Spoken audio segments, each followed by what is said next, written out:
Hello students. इस lecture में हम रेस्पिरेटरी डिसऑर्डर्स अर्थात श्वसन संबंधी विकारों के बारे में अध्ययन करेंगे। श्वसन संबंधी विकारों की हम बात करें तो उसमें सबसे महत्वपूर्ण आता है अस्थमा।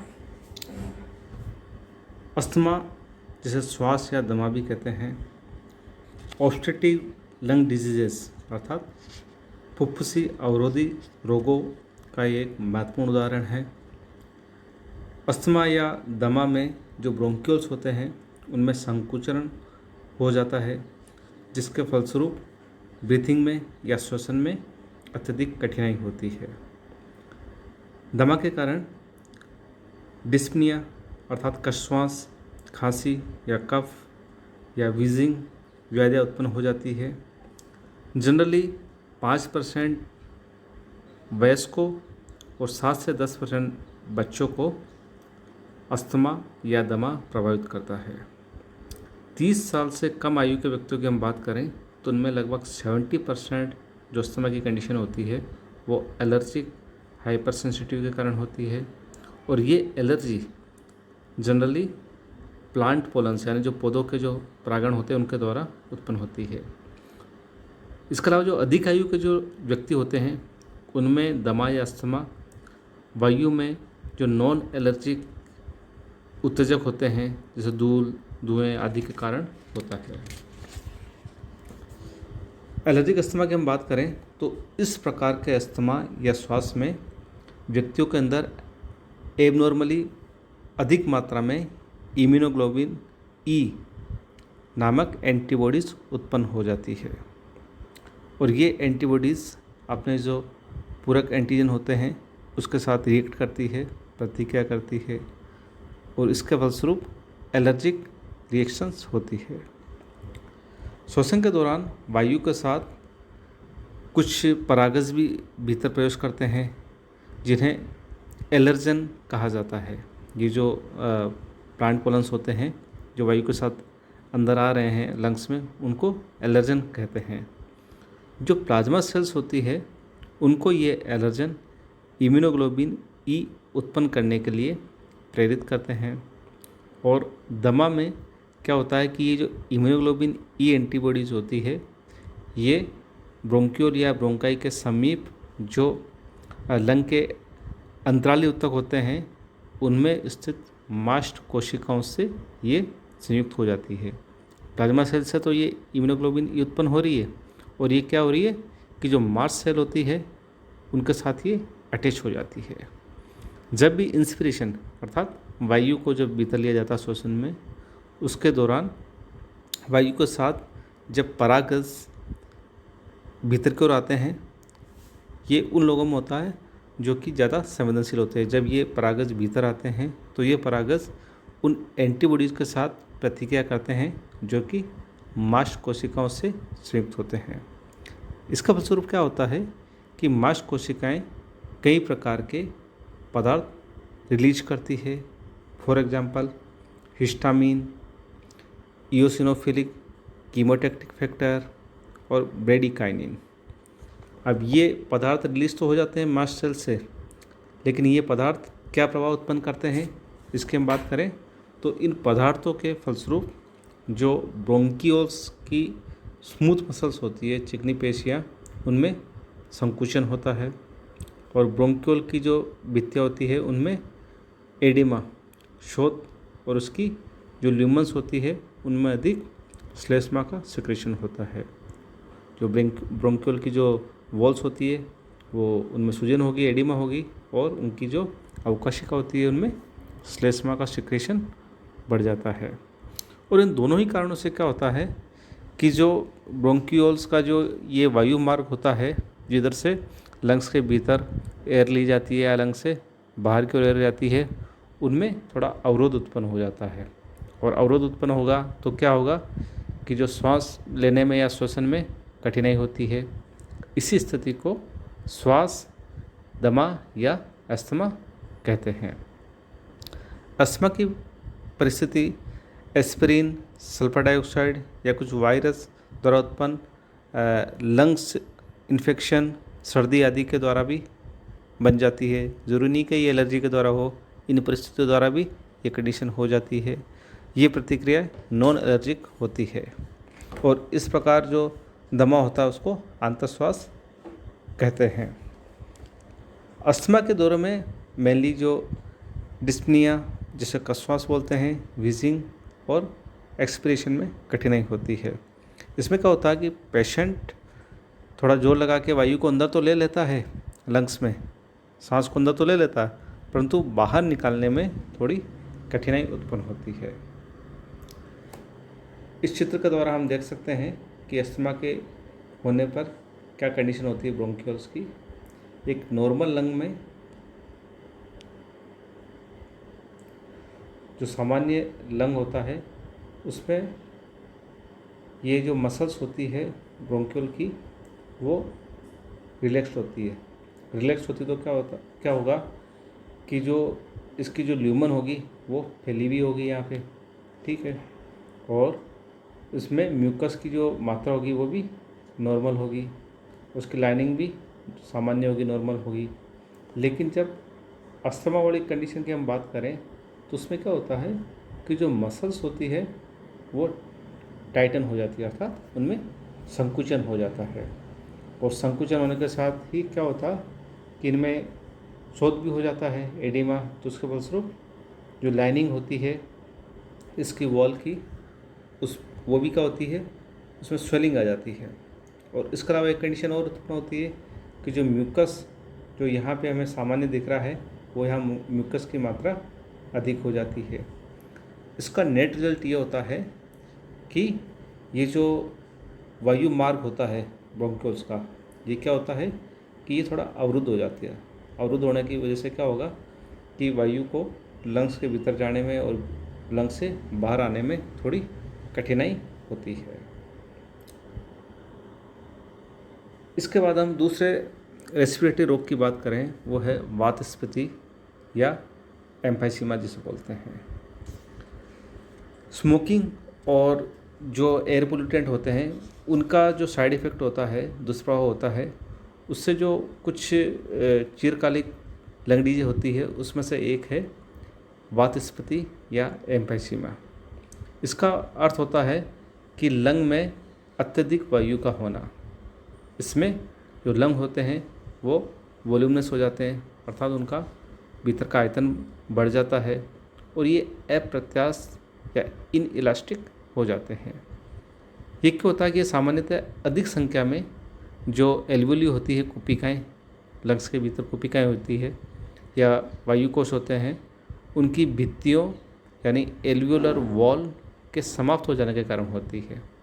जब कुपिका भित्तियाँ समाप्त हो जाती है तो उसका फलस्वरूप क्या होगा कि छोटी छोटी कुपिकाओं या वायुकोशों के स्थान पर बड़ी बड़ी वातस्फीति अवकोशिकाएँ अर्थात एम्फाइसीमेटस कैविटीज़ बन जाती है।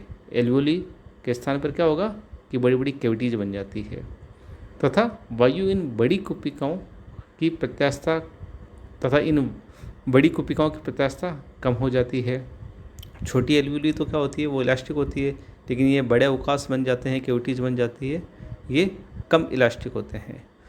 जो कुपिकाओं की भित्तियों की समाप्ति से कुपिकाओं या वायुकोशों का जो कुल टोटल सरफेस एरिया होता है वो कम हो जाता है। जब वॉल्स ख़त्म हो जाएगी तो सरफेस एरिया भी कम हो जाता है।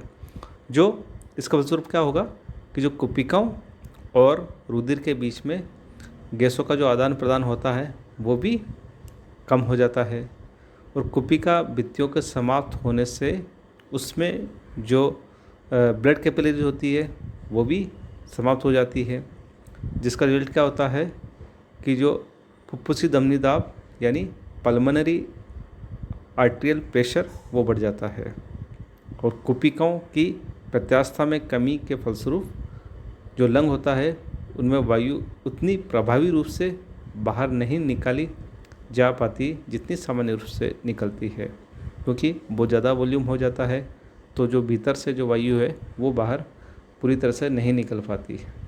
उसका रिजल्ट क्या होता है कि जो वायुकोश होते हैं उनमें जो दूषित वायु है वो एकत्र हो जाती है, इकट्ठी हो जाती है, और जब दूषित वायु एकत्रित हो जाएगी तो उसका फलस्वरूप क्या होगा कि ऑक्सीजन की कमी उत्पन्न हो जाएगी और हीमोग्लोबिन के साथ बाइंड होने के लिए, संयुक्त होने के लिए ऑक्सीजन कम उपलब्ध रहती है और इसकी क्षतिपूर्ति के लिए जो हार्ट होता है उसके जो दायां निलय होता है उसको अधिक तेज़ी से पंप करना होता है, उसको ज़्यादा वर्क करना पड़ता है, ज़्यादा फोर्स से वर्क करना पड़ता है। इसका फलस्वरूप क्या होगा कि जो निलय होता है वेंट्रिकल, उनमें विवर्धन होता है, वो बड़ा हो जाता है, फैल जाता है। इसीलिए जो वातस्फीति के जो पेशेंट होते हैं उनकी डेथ ज़्यादातर हार्ट फेल के कारण ही होती है। अब हम बात करते हैं टाइप ऑफ एम्फाइसीमा वातस्फीति के प्रकार की। तो ये 3 प्रकार की होती है। पहली है केंद्रीय खंडक वातस्फीति अर्थात सेंट्रीएसिनर और सेंट्रीलोबुलर एम्फाइसीमा।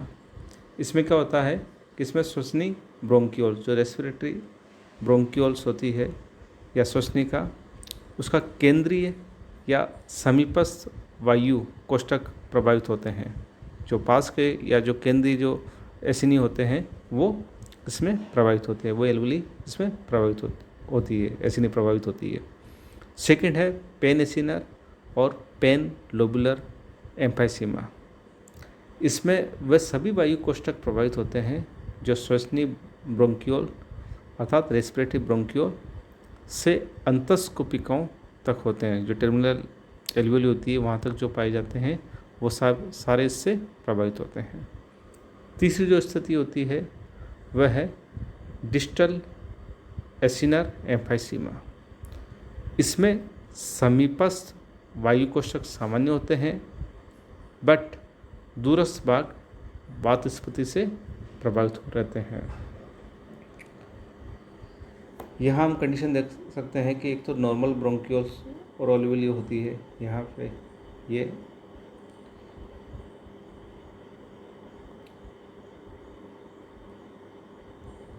तो है नॉर्मल, इसमें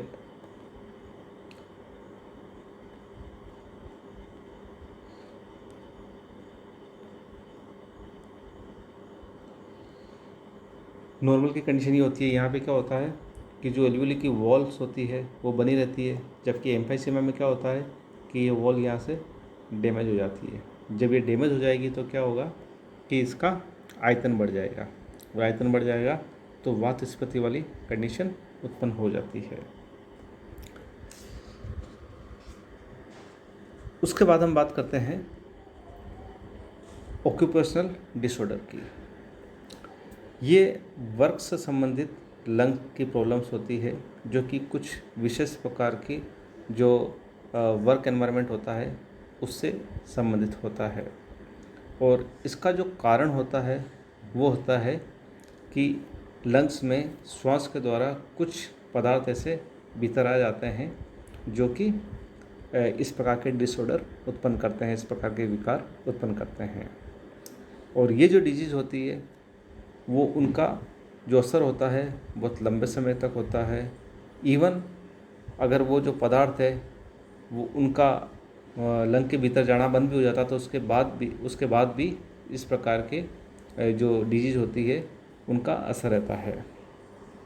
और ये जो कण होते हैं वायु में वो उसके सोर्स कई होते हैं, जैसे फैक्ट्रीज या एग्जॉस्ट, जो ऑटोमोबाइल से एग्जॉस्ट निकलता है वो, या फायर या माइनिंग यानी खान, या कंस्ट्रक्शन जो भवन निर्माण संबंधी जो चीज़ होती है, एग्रीकल्चर, इसका सोर्स कई हो सकते हैं। कई जो पार्टिकल होते हैं जो प्रॉब्लम उत्पन्न करते हैं उनके सोर्स कई हो सकते हैं।